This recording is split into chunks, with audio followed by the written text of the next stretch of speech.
చిక్కుముళ్ళు వీడే దిశగా తెలంగాణ ఏపీ సీఎంల మధ్య ఆరున్న భేటీ చంద్రబాబు ప్రతిపాదనకు రేవంత్ ఓకే సమావేశానికి రావాలంటూ బాబుకు లేక దీనివల్ల సోషల్ మీడియాలో ఒక చర్చ వచ్చింది. ఇక వాళ్ళిద్దరు ఒకటే అనేటువంటి చర్చ మాత్రం వచ్చింది. 10 ఏళ్ల సంధి కేసీఆర్ సర్కారు ఉన్నప్పుడు అక్కడ జగన్ సర్కారు ఉంది. చంద్రబాబుకు కేసీఆర్కి పడకపోవచ్చు, కానీ జగన్ సర్కారు ఏంది ఈడ ప్రగతి భవన్కి వచ్చిన రోజు, ఈడ మీటింగ్ అయిన రోజు కేసీఆర్ ఎందుకు అపరిష్కృత తెలంగాణలో బీఆర్ఎస్ సర్కారు ఉండి ఆంధ్రాలో ఉన్నటువంటి తెలంగాణ అధికారులు ఎవరైతే ఉంటారో ప్రభుత్వ ఉద్యోగులు ఉంటారో పాపం వాళ్ళు ఏండ్ల కొద్దీ మొరబెట్టుకుంటే చచ్చిపోయారు. పాపం అక్కడనే కొంతమంది వాళ్ళు తెలంగాణకు రావాలంటే రాలేకపోయారు.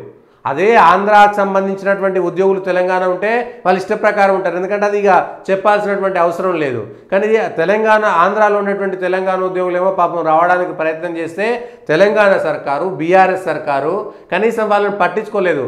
100 మంది అక్కడ స్ట్రక్ అయిపోయి ఏండ్ల కొద్దీ పరిష్కారం కాలేదు. సిగ్గుపడాలి ఈ విషయంలో అప్పటి ప్రభుత్వం. కావాలంటే వాళ్ళ పోరాటం ఫస్ట్ అదే తీసుకురావాలి కదా. ఉద్యోగాల విషయంలో ఇక్కడ ఉన్నటువంటి ఆంధ్ర ఉద్యోగులను ఎందుకు ఎలగొట్టలేదు, మరి తెలంగాణ ఎందుకు సాధించినట్టు అనేకమైనటువంటి వంకలు పెట్టి వేలాది మంది ఆంధ్ర ఉద్యోగులు ఇక్కడ రిటైర్మెంట్ కూడా అయిపోయారు. అప్పటి 2014 నుంచి ఇప్పటిదాకా చాలామంది ఇక్కడే రిటైర్ అయిపోయి తెలంగాణ ప్రభుత్వ ఖజానా నుంచే పెన్షన్లు తీసుకునే దగ్గర కూడా వచ్చేసారు. ఎందుకు అట్లా జరిగింది? 10 ఏళ్ల పాటు ఎందుకు గుర్తించలేకపోయారు? అది విషయం. గత ప్రభుత్వాలు ఎంత నిర్లక్ష్యం చేసినాయి ఈ విషయంలో కేసీఆరే దోషి అనేటువంటి విషయాన్ని స్పష్టంగా చెప్పొచ్చు. తెలంగాణ ఎందుకు తీసుకొచ్చినాం అనేటువంటి ప్రజలు ఎట్లా ఏం చెప్పినాం? తెలంగాణ వస్తే 1,00,000 మంది ఆంధ్ర ఉద్యోగులు వెళ్ళిపోతారనేటువంటి ప్రచారం చేయలేదా? 1,00,000 మంది కాదు, 10,000 మంది ఉద్యోగులు కూడా పోలేదు, 5,000 మంది ఉద్యోగులు కూడా పోలేదు. హైదరాబాద్ లాంటి ఏరియాల్లో రంగారెడ్డి జిల్లాలో ఉన్నటువంటి ఉద్యోగుల్లో అందరు ఇక్కడనే ఉన్నారు. మళ్ళీ అందరూ ఆంధ్ర ఉద్యోగులు ఇక్కడే ఉన్నారు. మరి తెలంగాణ ఎందుకు వచ్చింది?